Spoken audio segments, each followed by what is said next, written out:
Hello everybody, Coach Kirk, Coach Kirk's Tennis Channel. I haven't made a video in a very long time.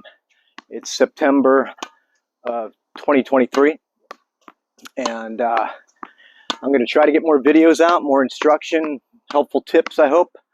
And so today I'm just kind of back out hitting with you guys again. Let's get the channel reloaded, removing, picked back up. I had some momentum going, and then I just kind of stopped, and life got busy. But now it's fall. Fall league tennis is underway. I'm on 4 teams. Got a tournament in early October. And if you haven't been here before, thanks for stopping by. I made this channel for me to chart my progress. Chart my progress in health, coming back from injuries, losing weight, just trying to get fit again. So I returned to my first career, my first hobby, first passion, a few years back, recreationally. Now I'm competing.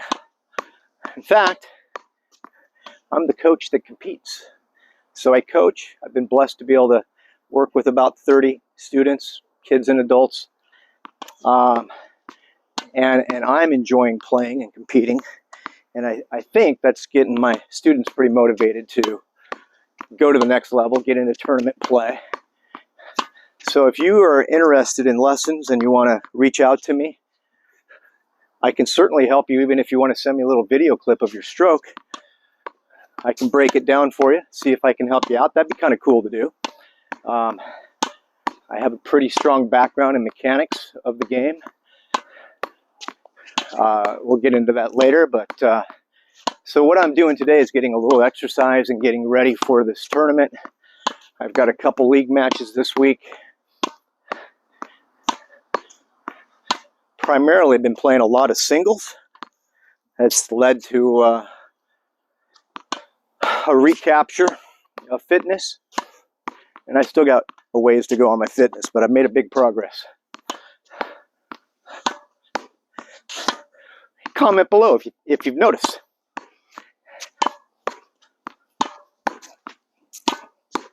All right, let's work on some volleys, and I'll give you a couple of tips on the volley.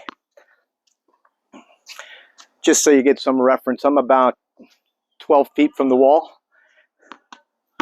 And what I'm doing here is just some easy forehand volleys. I've got my shoulders about a quarter turn. I'm trying to keep the head of the racket above my wrist. Asking, inviting the ball to be hit above the level of the net. Makes for an easier volley.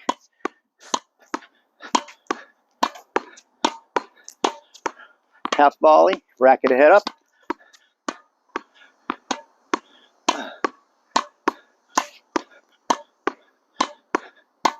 There you go. How's that look? Let's pause this video. Summary on the volley. Head of the racket above the wrist. Quarter shoulder turn. Sometimes you got to use your legs as a spring.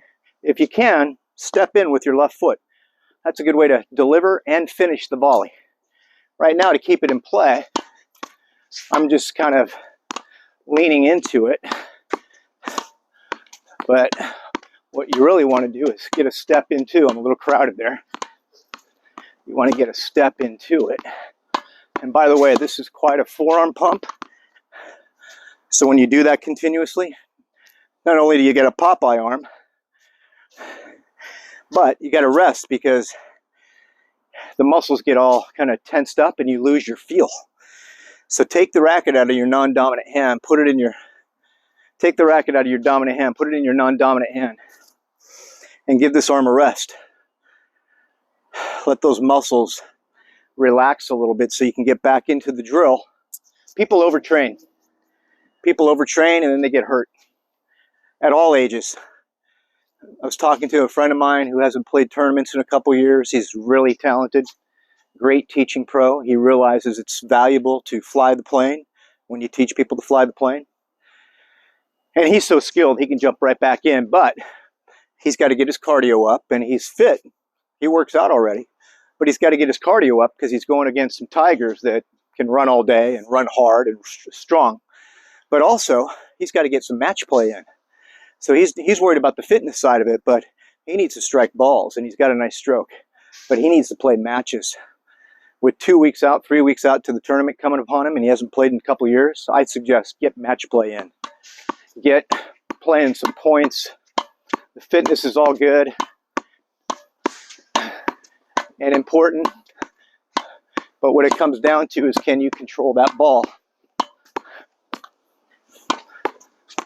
This is a good drill here.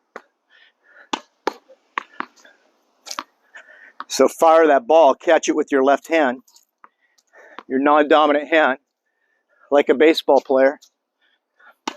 And what that does is it makes you do a, this wall's got a lot of water in it.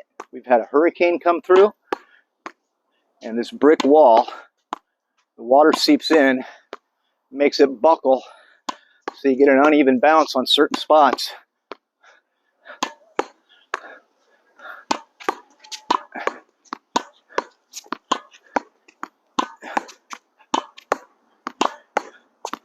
Half volleys. Half volleys. Half volleys, the head of the racket's got to be up too, not dipping. You can make it down here, but that racket head's far away from your head. You can't see the ball. So get down with it, and you can see the ball. You can stay down with it longer if you got the proper stance. And you can execute a nice, kind of an aggressive half volley. So in the mid-court, in the transition area, the no man's land, getting skilled in there is helpful for singles and doubles, because seldom do you just hit a ball and advance all the way to the front of the net and hit your first volley up at the net. Unless you're a world-class player, or you got a serve you can come behind that allows you to get that far in, but most people can't. So you got to deal with that first ball that's dipping at your toes. And that ball needs to be, if you made a punishing serve or a punishing ground stroke and then you come in behind it and you pick up a ball at your feet, that ball also has to continue to be aggressive. It can't be a mishit, a non-thought shot that then sits up for an easy passing shot. So on those low ones, you got to get down, get a center of gravity down low so you can manage it. Now I'm about 4 feet from the net, from the wall. Volley. Let's get the tempo under control here. I'll speed it up a little bit.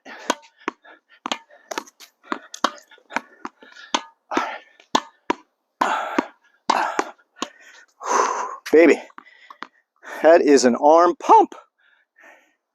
I hope those tips helped you. Coach Kirk's Tennis. Please subscribe, it'll help. I'll give you more videos. How's that?